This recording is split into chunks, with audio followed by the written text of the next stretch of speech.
A graça e a paz. Estou aqui mais uma vez, com a graça de Deus, concluindo as leituras e reflexões. Hoje estou lendo e refletindo o Êxodo capítulo 27, que fala sobre o altar dos holocaustos. Dá uma ajeitada aqui.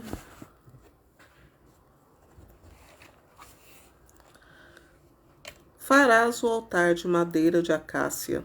Seu comprimento será de 5 côvados, sua largura de 5 côvados. Será quadrado, e sua altura será de 3 côvados. Porás em seus 4 ângulos chifres que farão corpo com o altar, e o cobrirás de bronze. Farás para ressaltar cinzeiros, pás, bacias, garfos e braseiros. Todos esses utensílios serão feitos de bronze. Farás no altar uma grelha de bronze em forma de gelôsia, e porás nos seus 4 cantos 4 argolas de bronze. Colocá-la-ás embaixo, sobre o rebordo saliente do altar, de modo que essa grelha se eleve até a metade da altura do altar. Farás para o altar varais de madeira de acácia revestidos de bronze. Esses varais serão introduzidos nas argolas e estarão de um e outro lado do altar quando for transportado. O altar será oco e de tábuas, segundo o modelo que te dei sobre o monte. O átrio. Farás o átrio para o tabernáculo, do lado meridional, ao sul do átrio. Haverá cortinas de linho fino, retorcido, numa extensão de 100 côvados, e igualmente 20 colunas sobre 20 pedestais de bronze. Os pregos das colunas, bem como suas vergas, serão de prata. Também para o norte haverá cortinas, numa extensão de 100 côvados, bem como 20 colunas com seus pedestais de bronze, sendo de prata os pregos das colunas e suas vergas. Do lado do ocidente, a largura do átrio comportará 50 côvados de cortinas, com 10 colunas e 10 pedestais. Na frente do lado oriental, a largura do átrio será de 50 côvados. De um lado haverá 15 côvados de cortinas, com 3 colunas e 3 pedestais. E do outro lado, 15 côvados de cortina, com 3 colunas e 3 pedestais. Na porta do átrio haverá uma cortina bordada, de 20 côvados, em púrpura violeta e escarlate, em carmesim e em linho fino retorcido, com 4 colunas e 4 pedestais. Todas as colunas que formam o recinto do átrio serão unidas por vergas de prata. Seus pregos serão de prata e seus pedestais de bronze. O comprimento do átrio será de 100 côvados, sua largura de 50 e sua altura de 5 côvados. A cortina será de linho fino retorcido e os pedestais de bronze. Todos os utensílios destinados ao serviço do tabernáculo, todas as suas estacas, como também as do átrio, serão de bronze. Ordenarás aos israelitas que tragam para o candelabro óleo puro de olivas esmagadas, a fim de manter acesa a lâmpada continuamente. Na tenda da reunião, diante do véu que oculta a arca da aliança, Arão e seu filho prepararão esse óleo para que ele se queime desde a tarde até pela manhã em presença do Senhor. Essa é uma lei perpétua para os israelitas e suas gerações vindouras. Então, hoje eu vou lendo aqui. Podem me perguntar o que tem a ver tudo isso. Isso aqui é tudo, todos esses símbolos, essas medidas aqui, elas criaram uma proporção humana. Deus aqui simboliza os discípulos, a cortina simboliza toda a etapa, todas as situações, todos os acontecimentos que culminaram na morte de Jesus. As cortinas, elas simbolizam pessoas, todos os paramentos aqui têm a sua simbologia, a sua importância. Porque Deus, como todo criador, dá valor às suas obras, né? Ele valorizava a obra dele. Então, para servir Jesus, por isso que São Paulo diz que quando Jesus, o mundo acabar, tudo será sujeitado a Jesus, vai destruir, porque Jesus, ele não era daqui, né? Então, começa daqui. É por causa disso que São Paulo tira em um trecho de sua carta, que não me lembro agora qual trecho, que Jesus ia sujeitar para si todas as coisas. Então, por isso que quando o mundo acabar, tudo será destruído, porque Jesus já utilizou desses símbolos, de todas essas obras que fizeram. Tudo já foi utilizado por Jesus. Então, isso é muito importante. Mas para os israelitas, como diz aqui, né, no versículo 21, que será uma lei perpétua para os israelitas e suas gerações vindouras. Então, para Deus, os israelitas dizem, né, que Jesus, como era judeu, eles não precisam se ter tanta, na visão deles, né, não precisam se temer tanto a Jesus, porque Jesus era judeu, era igual a eles, né? Eles pensam assim, os que ouvem falar de Jesus e têm conhecimento que Jesus existiu, o pensamento deles é esse, que Jesus era judeu. Então, ele era igual a todos. Então, lá com eles, lá, Jesus era da raça deles, raça judia, salvador, né? Porque Jesus mesmo falou para a samaritana lá que a salvação vinha dos judeus, né? Então, mas o óleo, quem procura estudar sobre Israel, lá em Israel existe muita plantação de oliva, nunca falta a oliva lá, porque desde os tempos remotos, o azeite ele era usado para tudo. No tempo de Jesus era óleo, era para fazer comida, era alimento, era usado para lâmpadas, né, como acontece aqui até, né, aqui é para sempre ser assim, né, de acordo lá com os regulamentos de Deus. Não sei se ainda eles permanecem com esse tipo de, né, com a lei, com a ordem que Deus deu, né, mas aqui está falando que vai ser perpétua, né, para gerações vindouras. Não sei como que eles pensam lá. Às vezes tem alguma religião lá, né, conservadora que utiliza isso aqui ainda como foi falado. Mas, e aqui, como sempre, era um tabernáculo, não era templo. Só que engana-se quem pensa que tudo foi por causa do templo que Jesus realizou. Na verdade, quando a gente começa a estudar, né, como a gente está assim, se aprofundando no Êxodo, porque o Êxodo ele tem uma riqueza de entendimento, né, do gerenciamento de Deus, né, muito ampla, muito grande, para a gente poder chegar a entender o porquê que chegou ao final de tudo no Apocalipse. O Êxodo contém, se não tudo que vai acontecer no Apocalipse, grande parte do que irá acontecer no Apocalipse. Então é isso, né? Todo esse simbolismo, 10 colunas, simbolizam os 10 apóstolos mais fiéis a Jesus. Judas e Pedro foram os mais infiéis. Depois ainda tem ainda o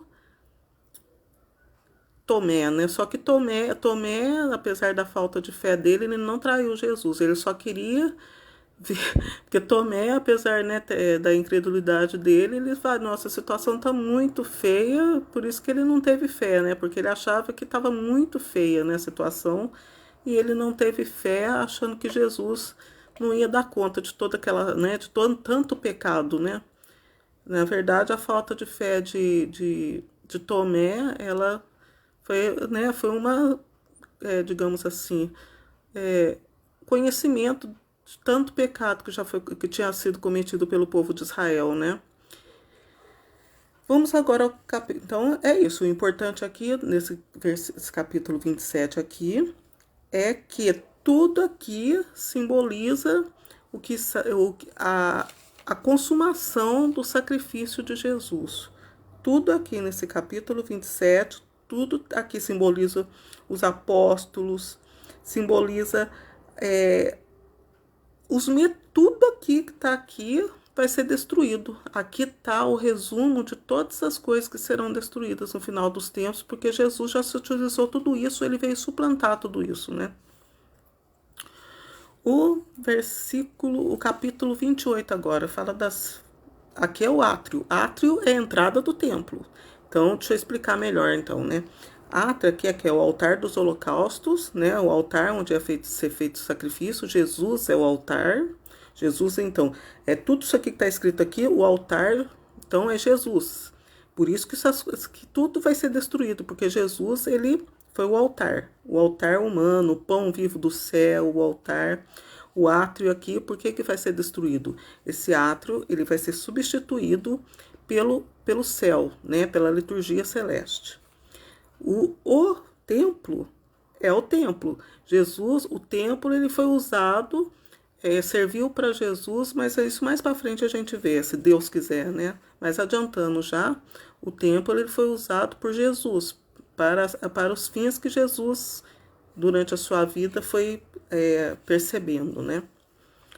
As vestes sacerdotais. É o capítulo 28 agora. Faze vir junto de ti, do meio dos israelitas, teu irmão Arão com seus filhos, para me servirem no ofício sacerdotal. Arão, Nadab, Abiú, Eleazar e Itamar, filhos de Arão. Farás para teu irmão Arão vestes sagradas em sinal de dignidade e de ornato. Fala aos homens inteligentes, a quem enchi do espírito de sabedoria, para que confeccionem as vestes de Arão, de sorte que ele seja consagrado ao meu sacerdócio. Eis as vestes que deverão fazer: um peitoral, um efode, um manto, uma túnica bordada, um turbante e uma cintura. Tais são as vestes que farão para teu irmão Arão e para os seus filhos, a fim de que sejam sacerdotes a meu serviço. Empregarão ouro, púrpura, violeta e escarlate, carmesim e linho fino. O efode será feito de ouro, de púrpura, violeta e escarlate, de carmesim e de linho fino retorcido, artisticamente tecidos. Nas duas extremidades haverá 2 alças que o sustentarão. O cinto que se passará sobre o efode para fixá-lo será feito do mesmo trabalho, e fará com ele uma só peça: ouro, púrpura, violeta e escarlate, carmesim e linho fino retorcido. Tomará 2 pedras de ônix e gravarás nelas o nome dos filhos de Israel. 6 nomes numa pedra, 6 noutra, por ordem de idade. Os nomes dos filhos de Israel que gravarás nas 2 pedras serão a maneira de selos gravados por lapidadores, e as 2 pedras serão encaixadas em filigranas de ouro. Colocarás estas 2 pedras nas alças do efode, em memória dos filhos de Israel, cujos nomes serão levados por Arão nos seus 2 ombros, à guisa de memória diante do Senhor. Farás engastes de ouro e 2 correntinhas de ouro puro entrelaçadas em forma de cordões que fixarás nos engastes. Farás um peitoral de julgamento artisticamente trabalhado do mesmo tecido que o efode: ouro, púrpura, violeta e escarlate, carmesim e linho fino retorcido. Será quadrado, dobrado em 2, do comprimento de 1 palmo e de largura de 1 palmo. Guarnecê-lo-ás com 4 fileiras de pedrarias. Primeira fileira: um sárdio, um topázio e uma esmeralda. Segunda fileira: um rubi, uma safira, um diamante. Terceira fileira: uma opala, uma ágata e uma ametista. Quarta fileira: um crisólito, um ônix e um jaspe. serão engastadas em uma filigrana de ouro, e, correspondendo aos nomes dos filhos de Israel, serão em número de 12. E em cada uma será gravado o nome de uma das 12 tribos, à maneira de um sinete. Farás também para o peitoral correntinhas de ouro puro, entrelaçadas em forma de cordões. Farás ainda para o peitoral 2 anéis de ouro, que fixarás em suas extremidades. Passarás os 2 cordões de ouro nos 2 anéis, e prenderás suas 2 pontas nos 2 colchetes, metendo-os nas 2 alças do efode para o lado da frente. Farás ainda 2 anéis de ouro que fixará nas 2 extremidades do peitoral, na sua orla interior, aplicada contra o efode. E, enfim, 2 outros anéis de ouro que fixarás na parte dianteira, por baixo das 2 alças do efode, à altura da junção, na cintura do efode. Prender-se-ão os anéis do peitoral aos do efode por meio de uma fita de púrpura violeta, a fim de que o peitoral se fixe sobre a cintura do efode e assim não se separe dele. Desse modo, entrando no santuário, Araão levará sobre o seu coração os nomes dos filhos de Israel gravados sobre o peitoral de julgamento, como um memorial perpétuo diante do Senhor. No peitoral de julgamento, porás o Urim e o Turim, para que estejam sobre o peito de Araão quando ele se apresentar diante do Senhor. Assim, Araão levará constantemente sobre o seu coração, diante do Senhor, o julgamento dos israelitas. Farás o manto do efode inteiramente na púrpura violeta. Haverá no meio uma cobertura para a cabeça e em volta uma orla tecida, que será como a abertura de um corcelete, para que não se rompa. Em volta de toda a orla inferior, porás romãs de púrpura violeta e escarlate, assim como carmesim, entremeadas de campainhas de ouro, uma campainha de ouro, uma romã, uma outra campainha de ouro, outra romã, em todo um contorno na orla inferior do manto. Araão será revestido deste manto quando exercer suas funções, a fim de se ouvir o som das campainhas quando entrar no santuário diante do Senhor e quando sair, e para que não morra. Farás uma lâmina de ouro puro na qual gravarás, como num sinete, santidade a Javé. Prendê-la-ás com uma fita de púrpura violeta na frente do turbante. Estará na fronte de Araão, que levará assim a carga das faltas cometidas pelos israelitas na ocasião de algumas santas ofertas que possam apresentar. Estará continuamente na sua fronte, para que os israelitas sejam aceitos pelo Senhor. Farás uma túnica de linho, um turbante de linho e uma cintura de bordado. Farás túnicas para os filhos de Arão, cinturas e tiaras em sinal de dignidade e de ornato.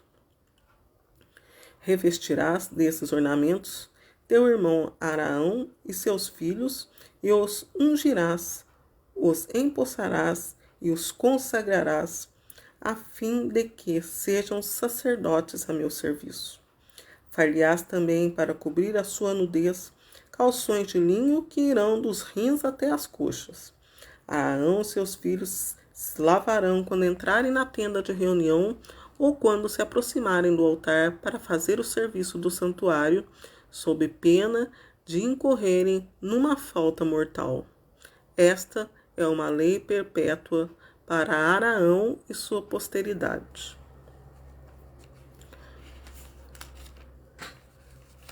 Importante também.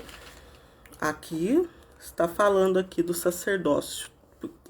Tudo que eu falei, efode, ouro, roupa, linho, tudo isso aqui simboliza a criação de Deus, né? Aqui temos os nomes dos filhos de Israel. Aqui já tem mencionado, primeiramente, já está em Israel, está se construindo tudo isso aqui de novo. Então, eles vão continuar. Quando chegar os últimos tempos, porque eles dizem, né, eles sabem quando virá o Messias, né, na inteligência deles, eles sabem que quando virá o Messias. Quando o Messias vier, eles vão começar a construir o templo, porque eles são povo de Deus, né, povo separado. Tudo isso aqui será feito de novo, do mesmo modo. Esqueci como que chama, estúdio do tempo, alguma coisa assim, é o lugar que eles estão fazendo, tem até expostas já as roupas dos sacerdotes desse mesmo modo, como eu estou lendo aqui. Mas isso vai ser diferente um pouco, por quê? Porque, ou eu não sei, eles são um povo puro. Com certeza, diz que já os sacerdotes lá já estão sendo preparados também. Diz que tem que ser pessoas puras, né? Porque eles creem que tudo isso pode acontecer, morrer do mesmo jeito, igual os outros, né? Esses no nosso tempo agora estão sendo preparados, né? Estão sendo estudados, diz que já está sendo preparados sacerdotes para exercerem o serviço do templo. Mas esse trecho aqui, ele é o esboço, o reflexo de como será no céu. As mesmas pedras que tem aqui, falando nesse trecho que eu li para vocês, também foi visto no Apocalipse. Aqui simboliza Jesus, né? O Urim e Turim, né? Urim e Turim, que a gente sempre, assim, até nas leituras, né? Quando a gente ouve na missa ou fala, o que é isso? Isso simboliza as mandingas do povo. Então Deus, ele vai agindo de acordo com o povo. Então, o que vai simbolizar isso? Isso vai simbolizar a falta de fé do povo, né? Então Abraão, ele andava com isso tudo simbolizando para não sair da memória de Deus. Por causa do quê? Deus é misericordioso. Só que não se engane que se saísse da memória de Deus os pecados do povo de Israel, eles estariam livres. Não. Se Deus não tivesse em memória, todas essas coisas, quando o gerenciamento dele acabasse, tudo ia acabar. Então, não se engane você pensando que, se não tivesse ficado na memória de Deus, não. Isso ficou por misericórdia de Deus, por uma liberalidade de Deus. Não por maldade, foi por liberalidade e misericórdia. Porque enquanto ficasse na memória, impresso, né, como um cartão. Os cartões antigamente, quando você ia na lotérica, ou ia bater cartão, você põe um cartão lá, tinha, né, o furinho, fazia um furinho e ficava impresso lá, né? A gente, quando ia bater cartão, ia fazer jogo na lotérica, ou até alguma outra coisa que antigamente era, né? Era os dígitos, né? Batia lá e ficava impresso lá o código, né? Igual o código de barra agora, era no cartão. Batia, né, a maquininha lá e imprimia, onde furava, simbolizava aquilo que a pessoa estava, né, que fosse interesse do cedente, né? Então, é a mesma coisa. Daí, isso foi uma marca, um impresso na frente para Deus. Todas essas coisas que ele mandou fazer foi para ficar na memória da criação de Deus. Porque Deus criou tudo bruto. Então, na memória de Deus vai ficar, isso que aconteceu foi por causa disso. Porque Deus tem consciência da obra bruta dele. Então, as romãs, né, todos esses aparatos aqui, porque Deus faz tudo bruto, Deus não faz nada bonitinho, tudo que a obra de Deus é bruta. Então, quando ele via que alguém tirava a brutalidade da obra que ele fez, ficava marcado o porquê na impressão divina dele. E todos esses fatos aqui, as vestes sacerdotais, toda essa parte do sacerdócio vai ser culminada por Jesus, né? Porque Jesus é o nosso sacerdote eterno, né? Isso aqui, na verdade, como está dizendo aqui, que Araão vai servir a Deus. Isso aqui que Araão estava fazendo era um serviço para Deus. Assim como acredita-se entre os judeus, né? Os nossos ancestrais, né? Porque nós estamos muito tempo à frente deles, estamos em Jesus agora. E eles vão servir a Deus nesse sentido, em pureza e santidade, porque eles sabem que esta é uma lei perpétua de Deus e vão ter que fazer tudo como está aqui, né? Tudo que está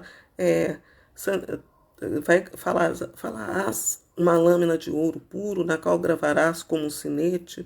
Tudo isso aqui será para a santidade de Deus e memória de Deus. O que vai acontecer, né, com o povo de Israel no final dos tempos, não nos cabe querer, né, esmiuçar muito, porque nós somos salvos por Jesus. Nós temos que estar nas mãos de Deus, mas aceitar a Jesus como nosso único suficiente Salvador, porque os judeus que estão lá são povos escolhidos de Deus, eles são irmãos de Jesus, né? Jesus é judeu.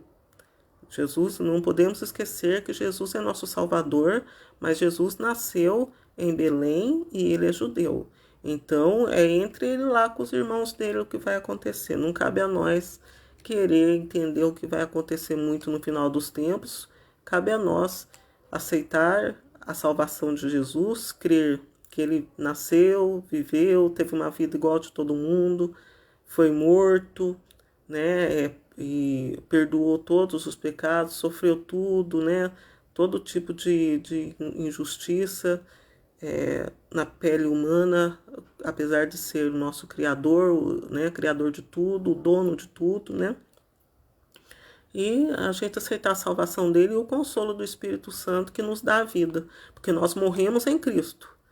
Mas temos que pedir o Espírito Santo para viver de novo, porque nós morremos em Cristo, e o Espírito Santo nos dá a vida para poder viver no céu toda a santidade desse ato aqui, ó. Porque quem não se preparar, ó, se Deus já estava pedindo para eles lá se preparar para não morrer, imagina nós. Aqui, esse banho dos sacerdotes é o nosso batismo, simboliza o nosso batismo também, é um reflexo do nosso batismo.